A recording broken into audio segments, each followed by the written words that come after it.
De compartir con todos ustedes otra edición de Puntos de Vista, edición que corresponde al día lunes 28 de octubre del año 2019, prácticamente última semana del mes de octubre, recta final de este mes, luego ya viene aparatosamente el mes de noviembre y el mes de diciembre casi pasa en un flash. Así es, y así se nos está yendo de las manos el año 2019. Bienvenidos a nuestra edición del día lunes de Puntos de Vista. Hoy vamos a tratar este tema, indudablemente tiene que ver con lo que habíamos presentado la semana pasada, específicamente el día jueves. Ustedes recordarán el caso Itzael, que ha elaborado nuestro compañero Rolando Rodi, nuestro compañero de tareas periodísticas. Luego también hemos dado seguimiento al ámbito judicial, porque finalmente también eso generó que las determinaciones judiciales varíen con respecto a la mamá y al padrastro que estaban a cargo del pequeño cuando se produce su fallecimiento. La investigación va a continuar porque, sobre todo, lo que indica el reporte médico habla de que probablemente estas lesiones se habrían dado por maltrato físico. Y en ese sentido, hoy vamos a hablar de esto, alarmantes cifras de violencia en niños.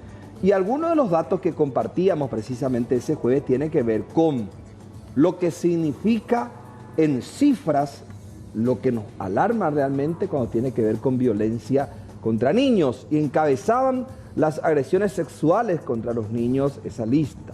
Y posteriormente ya iba la parte del maltrato psicológico y físico en cuanto a denuncias que han recibido las autoridades competentes del caso. Y en ese sentido hemos invitado, voy a comenzar aquí por la licenciada Inés Perrota, por las damas primero, por supuesto. Ella es licenciada en Educación y pertenece a la institución CODENI. Inés, ¿cómo estás? Muy bien, buenas noches. Y bueno, un saludo a la audiencia, sí. Diego, y acá estoy. Yo quiero hacer una aclaración. Adelante. En realidad yo estoy a cargo del área de educación de la Dirección de Niñez y Adolescencia de la Municipalidad. Trabajamos codo a codo con los compañeros de CODENI, exactamente. Importantísima esa aclaración para que comencemos a dialogar sobre esto que nos preocupa. Y también nos acompaña el director general de Protección de la Niñez y la Adolescencia, Eduardo Sosa. Director, ¿cómo estás? Buenas noches. Muy buenas noches, Diego, y bueno, muchas gracias siempre por estos espacios, ¿verdad? Son tremendamente importantes a veces estos espacios para justamente ir debatiendo, comentando y a ver si podemos cambiar la situación a veces que afecta a muchas niñas y niños en Paraguay. Indudablemente. Nos preocupa la cifra, el caso importante que hablábamos la semana pasada tiene que ver con el caso Itzael.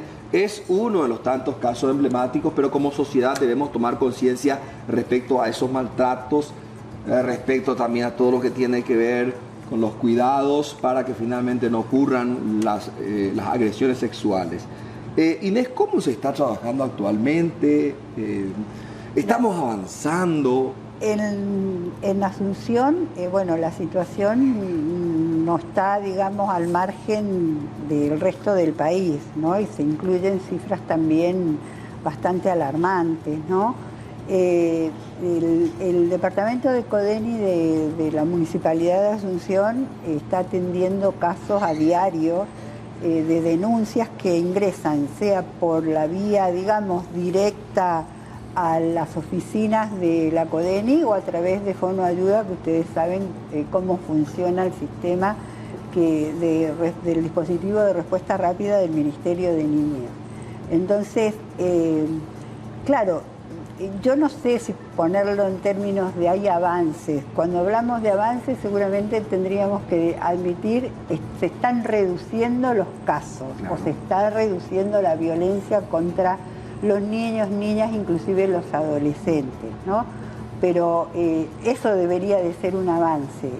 Bueno, yo no sé, a nivel, digamos, nacional, acá el director, ellos son, digamos, los que tienen la última palabra en estos casos, y bueno, y estamos trabajando articuladamente con ellos. Formamos parte del Sistema Nacional, en este caso municipal, de protección de la niñez, de los niños, niñas y adolescentes, y bueno, y es un sistema que da respuestas, o sea, hay un entramado, digamos, de actores que se ponen en funcionamiento ante la primera alerta o ante la primera señal, digamos, de maltrato. Lo vemos todos los días, lo vemos en la calle, lo vemos en los medios de transporte, lo vemos se siente y se denuncian desde los hogares. Pareciera, no sé, director, que el entorno familiar pareciera que fuera, digamos, como el eje o el centro de la producción de violencia, sí, ¿no? Esa es la parte que indudablemente preocupa, Inés, sobre todo, director, cuando hablamos de... Debe ser la familia el centro donde el niño debe sentirse protegido, pero lamentablemente también ahí es donde se producen estos dos casos que, de acuerdo a los datos que explicábamos, el tema de la agresión sexual y por otra parte la agresión física y psicológica también, ¿verdad? Totalmente. De hecho que realmente, por ejemplo, el caso de todo lo que es las denuncias de abuso sexual, más del 80% de los casos se da, digamos, se da a partir dentro del entorno cercano del niño, ¿verdad? Y de la niña, ¿verdad? Principalmente niñas. Entonces, definitivamente, el entorno familiar es donde, dentro del entorno familiar es donde estamos fallando, digamos, con los mecanismos de protección, ¿verdad? Ya sea, digamos, ciertos factores o ciertos determinantes sociales que a veces un poco contribuyen también a eso, ¿verdad? O sea, hay ciertos factores, pero no son excluyentes, el tema de la extrema pobreza, digamos, todo lo que es el bajo nivel de muchas veces de educación, de las familias. Entonces, esos son ciertos elementos a veces que contribuyen a al incremento de este tipo de violencia. De hecho, que para nosotros es bastante preocupante porque, por un lado, no sabemos nunca de qué número partimos, digamos, para como línea de base, de dónde partimos, pero sí realmente creemos que se está desnaturalizando, digamos, la violencia, porque hemos visto un incremento en el número de denuncias. Solamente en el caso de abuso sexual estamos llegando a casi 2.310 casos denunciados en lo que va de enero a agosto de este año, lo cual quiere decir que proyectando a diciembre, en el promedio que se está dando en estos últimos 4 meses específicamente. Eso es, director, sobre maltrato físico. Solamente abuso. Abuso sexual, solamente abuso sexual. Vamos a llegar a casi 3.000 casos denunciados, ¿verdad? Digo, por encima de los 2.600 que era la denuncia acumulada de enero a diciembre del año 2018, ¿verdad? Entonces, evidentemente, digamos, con todas estas campañas que venimos realizando a través de la participación de los distintos actores del Sistema Nacional de Protección y principalmente, digamos, la participación, yo creo, de los periodistas, los comunicadores y comunicadoras desde enero de este año en la campaña Todos Somos Responsables, va teniendo ese efecto de que la gente se anima a denunciar, ¿verdad? Ahora, no tenemos que quedarnos solamente en la denuncia, ¿verdad? ¿Qué hacemos para justamente ir previniendo estos casos, ¿verdad? Y ahí un poco surge la segunda o tercera etapa de esta campaña que le estamos denominando relleno de amor, ¿verdad? Que hay otras formas de educar, ¿verdad? Nuestro osito, que es un poco nuestro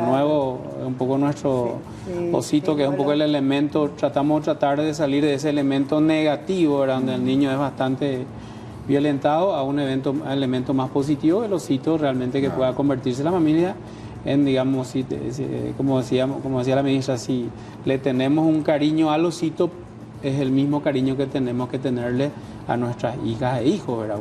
Porque en el caso del maltrato físico, definitivamente casi más del 95 al 96% se da dentro del entorno familiar del niño, ¿verdad? Estamos hablando de que prácticamente en casi 8 a 9 casos de violencia, pero en casi 8 o 9 casos de niños y niñas en Paraguay han sufrido algún tipo de violencia en su vida, ¿verdad? Son estudios también que se han hecho a lo largo de este tiempo, ¿verdad? Entonces, somos un país violento, una cultura violenta, y eso hay que transformarlo. Veníamos hablando, solamente para darte una cuestión anecdótica también, ¿verdad? Un niño que va a la cancha de fútbol, va con el padre, ¿verdad? Por supuesto quiere hacerlo fanático del padre, digamos, a tal o cual club. A tal o cual club, sin embargo, la cantidad de improperios que tira ese padre frente al hijo, digamos, ya sea contra el referee, ya sea contra el jugador del equipo contrario, o sea, es terrible, ¿verdad? O sea, ese niño va aprendiendo, digamos, esa conducta, digamos, y por supuesto, a largo plazo significa eso. Sí. Y por lo general, lo que dicen los expertos, ¿verdad? Todo el equipo de profesionales que se ocupan de salud mental, bueno, ellos también dicen y afirman que el maltratador ha sido maltratado. Y es como esto que está comentando el director, ¿no? Esto que son conductas que se tienden a repetir, a replicar en todos los entornos de la persona, ¿no? Sea en la casa, sea en la cancha, sea en la calle, sea el tránsito, sea una situación de estrés pareciera que nos generara, digamos, esta violencia que la vemos todos los días en la calle, ¿no? Sobre todo, Inés, teniendo en cuenta lo siguiente, en otros tiempos, la educación del niño en la casa estaba muy relacionado con el castigo físico. Exactamente. Y probablemente, y ya tuvimos casos de adolescentes que fueron apaleados hasta morir. Entonces, ahí me parece importante porque las redes indudablemente nos han ayudado a denunciar. Pero probablemente también hay contenido educacional de cómo son las formas de educar, pero en ese aspecto parece que estamos un poco trancados. Sí, así mismo como lo decís. Mira, estuvimos justamente la semana pasada en la municipalidad con un médico, doctor, trabajando unos talleres sobre todo el enfoque y esta mirada que hacemos de las comunidades protectoras de la vida. Tratamos de imprimirle a la acción de la municipalidad y proyectar a Asunción como una comunidad, digamos, protectora de la vida. Entonces, entre los temas que se trataron ahí son estas situaciones, la violencia familiar, ¿no? Situaciones que exponen a la persona, a los niños, a los adolescentes, a las niñas, que están expuestos a estos riesgos que en la misma calle, que en la misma familia se producen, ¿no? Y que generan estas cuestiones. Y justamente una de las causas, a mí me tocó coordinar justamente un grupo que tratamos el tema de violencia, de abuso en los niños y mujeres que traen como consecuencia suicidios, homicidios, feminicidios, etcétera, ¿no? Esto que ha pasado con este niño que estaban mencionando. Y bueno, y salió muy fuerte en el grupo de trabajo estos patrones culturales que tenemos para educar. Pareciera que el castigo, y ha habido campañas que ustedes desde el Ministerio han estado trabajando, con la violencia no se educa, ¿verdad? Que hacen que los eduquemos con violencia, o sea, la disciplina se pone, digamos, de esa manera.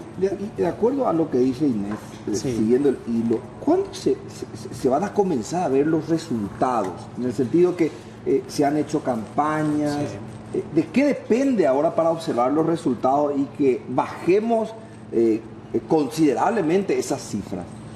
Yo pienso que, digamos, esto va a ser un efecto a largo plazo porque... Digo un poco para contextualizar también esto no es un problema de Paraguay, digamos.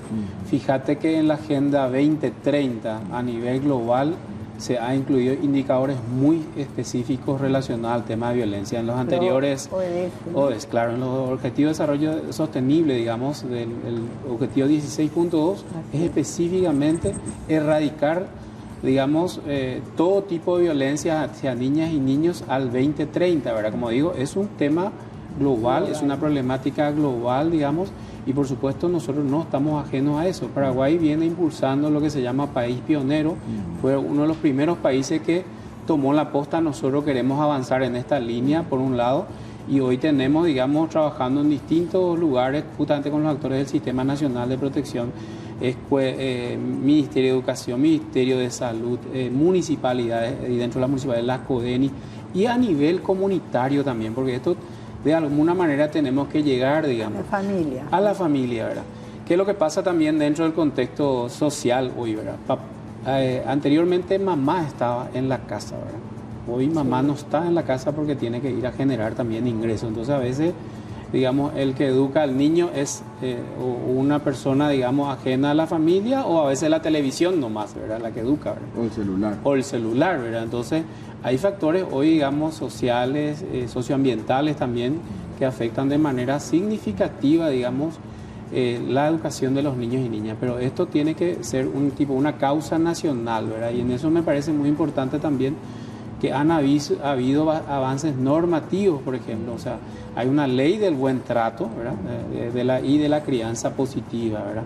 O sea, hay, digamos, una ley también de atención integral ya para las víctimas. O sea, vamos avanzando en siendo cuestiones normativas, pero tenemos que volver a llegar a ese núcleo familia, ¿verdad? Y como dije hace rato al principio también, a través de ustedes vamos llegando, ¿verdad? Porque el adulto es muy difícil meterle de vuelta en la escuela, ¿verdad? Pero tenemos hoy más de 1.800.000 niños que están trabajando en la escuela y estas temáticas, por ejemplo, el bullying, principalmente que pasa en contextos escolares, ahí hay que empezar a trabajar ese tipo de cosas. Y otro de los maltratos, director, Inés, también tiene que ver con el abandono a los hijos. Vemos, por ejemplo, nuestros compatriotas nativos en la zona de la terminal,